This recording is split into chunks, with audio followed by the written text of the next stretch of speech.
pensé en publicar un libro por entregas, como en el siglo XIX hacía Balzac o hacía Dickens o Galdós, que publicaba novelas por entregas. Pues yo quería hacer un libro de filosofía por entregas. Seducir, si era posible, al mismo tiempo al lector de periódicos y al lector de libros, que muchas veces son la misma persona, pero con mirada distinta. Y quería ver si, por un lado, podía introducir la meditación filosófica en esa hoja volandera que es el periódico, pero que luego tuviera la consistencia suficiente para permanecer en esa hoja perenne que es el libro.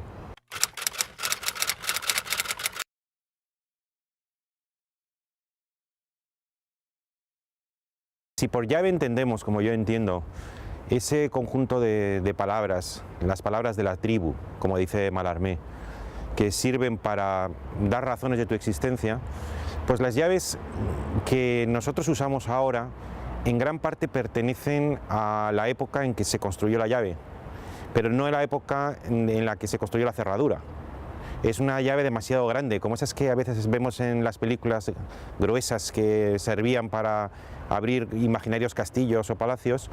Pues cuando ya utilizamos unas llaves pequeñitas o unas tarjetas como en los hoteles, pues algo así ha pasado. El lenguaje que usamos incluso para entendernos a nosotros mismos, el lenguaje filosófico, fue manufacturado en una época que ya no es la nuestra. Por eso creo que una de las labores pendientes en filosofía es someter ese lenguaje a una dieta de adelgazamiento.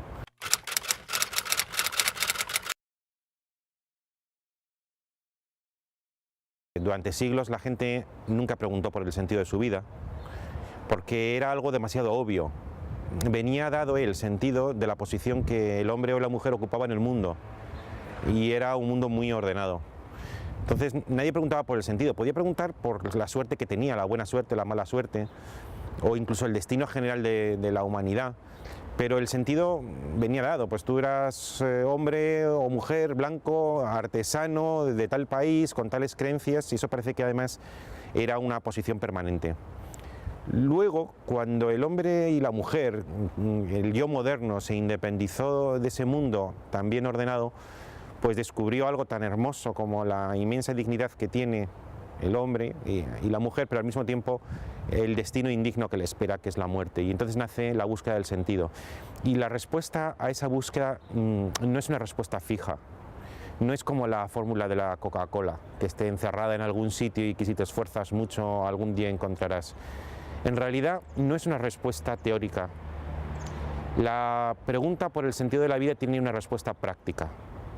Y es que, como dijo aquel poeta, que a la rosa le gusta ser rosa, al animal le gusta ser animal, y como decía Aristóteles, hay un placer en el ejercicio de las potencias, hay un placer en si puedes ver, ver, y si puedes comer, comer, y si puedes saber, pues saber. Y yo creo que la respuesta al sentido de la vida al final es que hay un placer en ser hombre y en ser mujer, no hay una respuesta conceptual.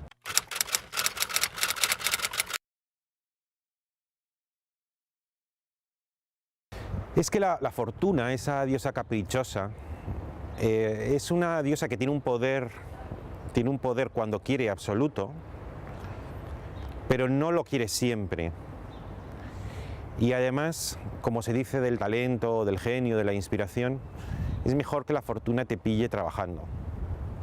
Entonces es cierto que si quiere dar un golpe sobre la mesa, desmorona todo. El propio Aristóteles, que es una de las intuiciones profundas de Aristóteles, Aristóteles es un pensador que propone teorías generales, a veces muy abstractas, pero siempre tiene en cuenta la realidad de las cosas. Cuando habla de ética, tiene en cuenta el placer, pero también tiene en cuenta la fortuna, y pone varios ejemplos de la mitología en la que algún personaje sufrió tal desgracia que dice, ese simplemente no puede ser feliz. Y hay veces que la fortuna te da un golpe de tal naturaleza del que prácticamente es imposible remontar. Pero en ocasiones es más respetuosa.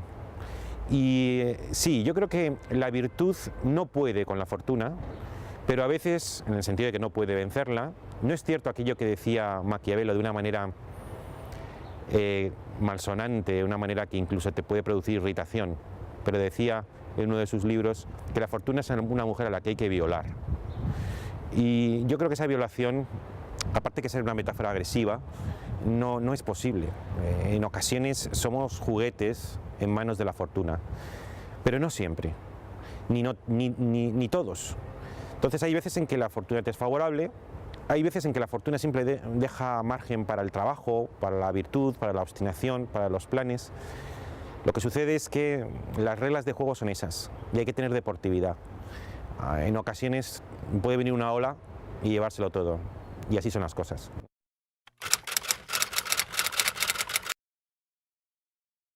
Pues la cultura hoy vigente es una cultura muy ceniza, es una cultura bastante deprimente, e incluso desprecia a los que gozan como si fueran ilusos. Fíjate que posiblemente el español sea el único idioma que desprecia a los que tienen ilusiones con la palabra iluso, como si fuera alguien que tiene ilusiones solo porque no está bien informado, porque si estuviera bien informado estaría tan pesimista o tan derrotista como el filósofo o el pensador o el hombre de cultura. En el ámbito de la cultura claramente falta espacio para un entusiasmo, o para una emoción, o para un goce. Y bueno, yo lo he defendido, incluso tengo un libro que se titula Ingenuidad aprendida. Tenemos que dejar espacio para una ingenuidad, no una ingenuidad de primer orden, que es la de la ignorancia o la candidez o incluso la estupidez, sino una ingenuidad de segundo orden, que es una ingenuidad aprendida o elegida, que pese a todo lo que nos dicen, pese a la estructura del mundo, que es muy dura e injusta, reservemos fuentes de entusiasmo que nos permiten elevarnos a lo superior y también gozar de las cosas buenas que tiene la vida, que algunas tiene.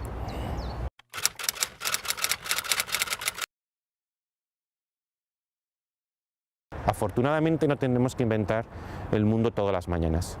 Confiamos el 99% de nuestras decisiones a unas costumbres bien consolidadas, lo cual permite que liberemos fuerzas para lo verdaderamente importante, para lo verdaderamente creador e innovador, que es justamente lo que permite progresar.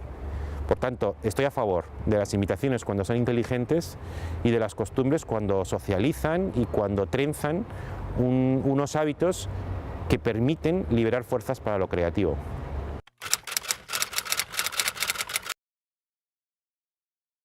La pantalla forma parte ya de nuestro universo cotidiano y, como toda la tecnología, proporciona cosas muy buenas, muy valiosas. Aumenta nuestra libertad y, por tanto, es algo que deseamos y que queremos. Pero la pantalla está al mismo tiempo generando una especie como de efecto reflejo que yo considero saludable. Y es que la pantalla une almas, pero no cuerpos. Une pensamiento, pero no espacio. Y junto a este predominio de la pantalla observamos una necesidad de volver a recuperar el espacio físico, de unirnos, de tocarnos, de convivir en el mismo espacio. Y por eso, junto al predominio de las pantallas, vemos los teatros llenos. Al final llega un viernes o un sábado y a lo mejor volver a ver una pantalla respecto a una semana en la que estás saturado de pantallas te hace menos ilusión que ir a un teatro o ir a un bar o ir a un concierto donde te rozas, donde hay un poco de promiscuidad física, de rozamiento de cuerpos. Porque además en ese rozamiento se crean sentimientos comunitarios, se producen incluso electricidades o vibraciones que en la pantalla no es posible, que son exclusivos de esa comunidad física y real que se crea, por ejemplo, en un concierto o en una manifestación. Por eso decía que junto a la pantalla, donde nunca hay aplausos, siempre sustituimos el aplauso por el jajá o el emoticono, necesitamos ese otro acto comunitario donde sí se puede producir ese en vivo y en directo, que son los aplausos.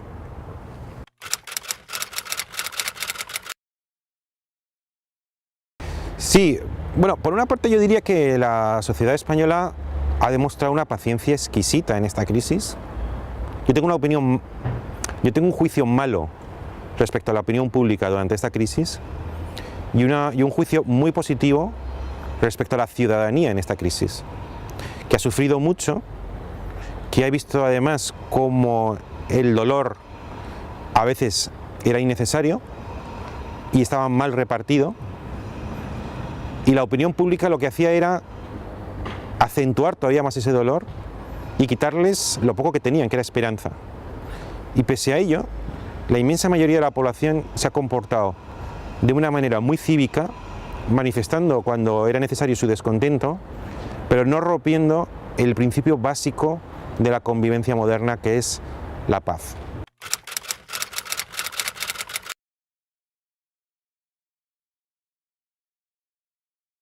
El comportamiento virtuoso cercano te pone a ti en un aprieto. Y en cambio el comportamiento todo lo contrario, pues negativo o corrompido o repulsivo, te genera buena conciencia, porque si una persona como tú se está comportando de esa manera tan despreciable, te dignifica a ti, porque dices, mira, yo podría hacer como este y no lo hago. Y qué cosa más reconfortante tener un cuñado o tener un vecino o tener un amigo que está en tu misma situación y se comporta de una manera mucho peor que la tuya. Eso evidentemente te dignifica ante los ojos de tu mujer o de tu pareja o de ti mismo.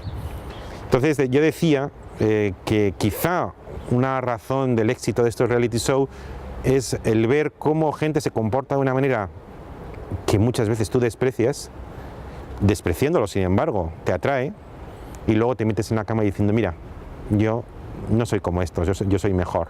Con lo cual el mal comportamiento del que has sido testigo en la tele tiene un efecto narcotizante y dignificante sobre ti.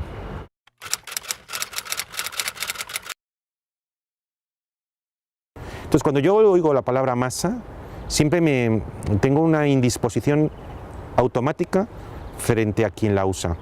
Porque yo no conozco a nadie además que utilice la palabra masa y se cuente él mismo entre la masa. Por supuesto, quien dice masa es porque él se considera un miembro y un miembro egregio de la minoría selecta. Y además contiene una especie como de sentencia frente a la inmensa mayoría de los ciudadanos, en el sentido de que los considera para siempre menores de edad. Ellos no pueden pensar ni sentir por ellos mismos, no tienen otra cosa que obedecer a esa minoría selecta. Y yo digo que no, todo ciudadano puede ser vulgar o ejemplar, y la raya importante no es la que separa entre ejemplares y vulgares dentro de una sociedad, entre esos selectos y el vulgo, sino la raya importante es la que separa dentro del corazón de cada uno entre opciones ejemplares y opciones vulgares. Por tanto, no existe masa. Lo que existen son muchos ciudadanos, muchos, cada uno con esa responsabilidad.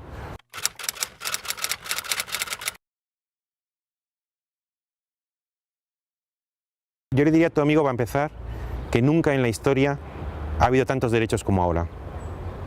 Lo que antes se consideraba natural, hoy se considera delictivo. A veces pongo el ejemplo de la situación de las mujeres. Una mujer hoy, desgraciadamente, puede ser violada, pero a ese acto le llamamos violación. Hace 5 siglos, a lo mejor le llevábamos el derecho que tenía el noble sobre sus súbditos, o el derecho que tenía el burgués señorito de tener un aprendizaje sexual con la criada, o abusos consentidos por la sociedad, por la cultura del tiempo. Hoy hay violaciones, pero las consideramos violaciones y son delitos. Yo no digo que no haya atentados contra las leyes, yo lo que digo es que nunca antes se consideraban de una manera tan consciente como hoy lo que es delito, delito. Por tanto, a tu amigo le diría que hay muchos atentados contra las leyes y contra los derechos, pero a diferencia de otros tiempos, por lo menos son derechos y los llamamos delitos.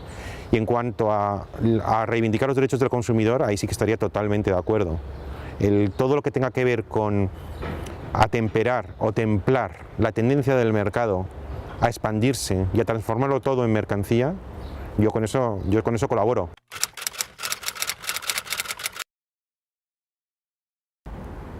No me considero un hombre optimista, porque optimista sugiere que tú haces pronósticos hacia el futuro que son pronósticos positivos, o sugiere un voluntarismo. Y yo no, yo cuando he hecho juicios positivos los he hecho no pensando en el futuro, sino analizando el pasado o el presente. Yo me considero un buen deportista, un deportista en el deporte de la vida. Creo que conozco las reglas del juego y acepto de antemano algunas de las cosas negativas que este juego de la vida tiene. He meditado sobre él, creo que tengo oficio, el oficio de vivir, sé que estoy expuesto a riesgos, como todos los hombres y todas las mujeres. Antes hemos hablado de la fortuna, y un golpe severo de la fortuna pues me puede desmontar el tinglao entero. Pero creo que tengo oficio y que busco la alegría y mantengo vivas aquellas fuentes que me dan alegría. Pero esto no significa que esté ciego para las cosas negativas, sino que es que quiero jugar al juego de la vida y considero que soy un buen atleta mientras la fortuna me lo permita.